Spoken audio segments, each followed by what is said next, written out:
Hello, everyone. This is just microphone madness here. No, not really. There's only 4 microphones there. That can't be madness. I mean, for some people, that's not even a day's microphone, right? Hey, I am Daniel, Blue Thunder 2169, and I have part of a bunch of groups, so there's a bunch of letters and numbers before the 2169, depending on what group I'm talking about. Oh, anyways, in DX land. Also KE7UUM and WROG651. So, these microphones. These are all the desktop microphones that I have in my possession right this moment. Starting over here at the left, this Cobra Dynamic Plus. That came with my Cobra 142 when I acquired it after my grandfather's passing. And I like that microphone because, you know, it's a desk mic, and for what it is, for being a desk mic, I should say, I like it. When I'm at home and on a base radio, I prefer to use a desk mic than a handheld mic. With that being said, I've never particularly cared for the audio quality of that. It's definitely better than a lot of mics, but not as good as a D104 or a Turner, in my opinion. That Cobra desk mic has always made me sound a little tinny, I thought. And the push to talk button, whenever you go like that, you can always hear a bit of a squeaky sound, and I have taken it apart and tried to clean up the connections, contacts inside there. When I first got it, still did it. When my grandfather bought it brand new, it did it. It's, you know, one of those inherent, indistinctable noises. And people know what microphone you're on normally after they get to know you. And probably never get rid of that microphone. The next one, the D104, it's a great microphone.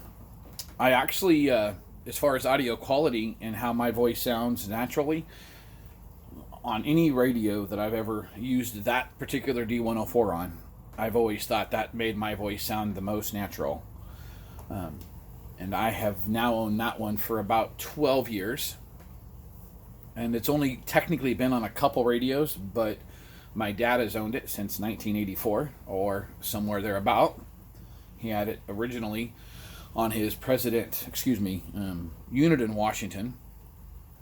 And when he got away from 11 meters and got rid of his President Washington, I ended up with a microphone. I love that microphone, and I will probably never get rid of that microphone either.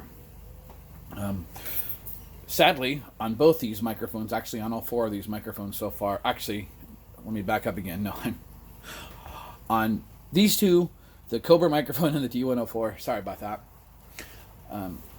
Both of them are not working, and I'm 99% sure both of them are not working only due to the plug. I had a buddy help me that has a better soldering iron rewire this, and then it quit working about a month after we got it going. So I'm still sure that it's just the mic plug, and I need to take care of that. Now that my eyesight's better, this is one of the things I'm going to be working on. But yes, I'll probably never get rid of that microphone, and I don't know why there's a screw missing. I couldn't tell you. With that being said, that SBE microphone back there, that came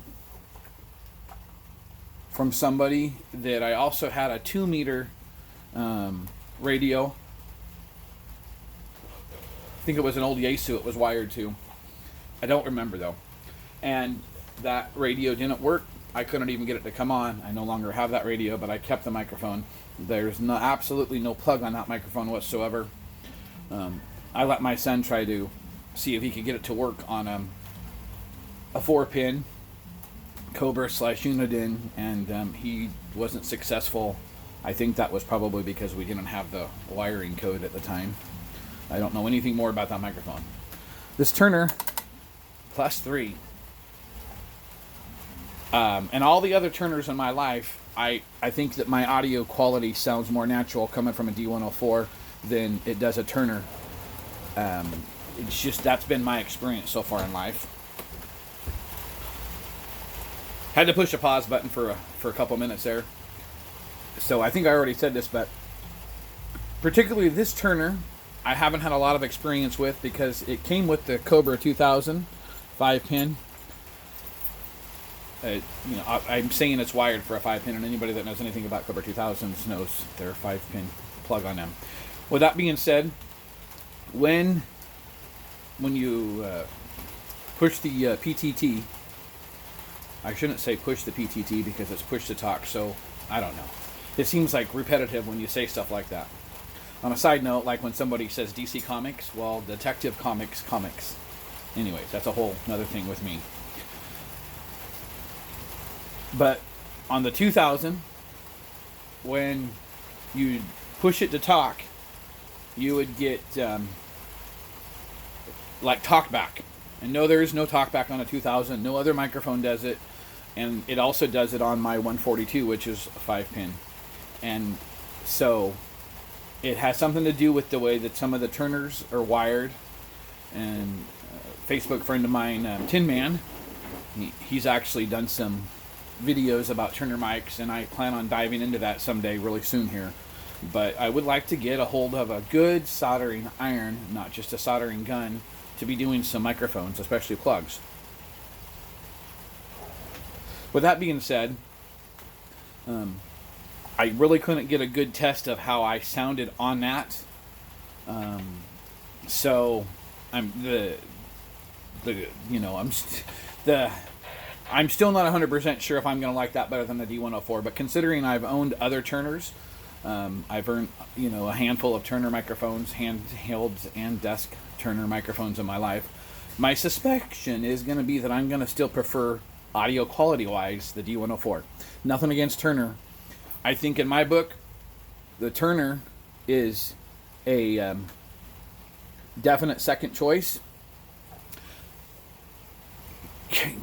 However, the Ecstatic Echo Master, I believe it was, Echo mic.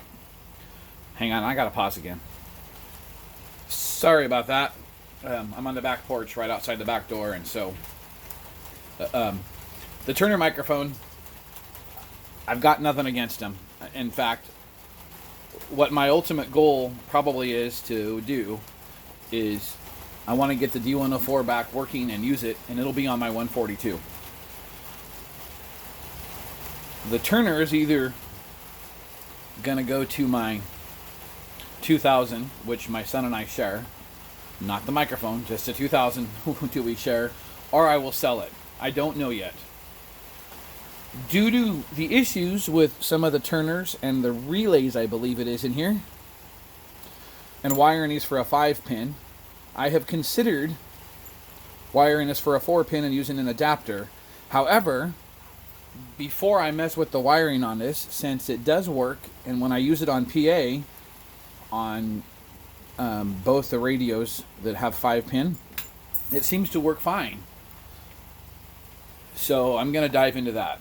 I'm going to utilize the videos that Tin Man, the original Tin Man from Wisconsin, has created in the Turner group.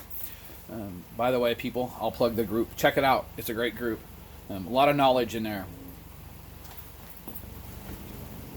So back to what I was saying is I'm going... Oh, and now here comes the heat pump.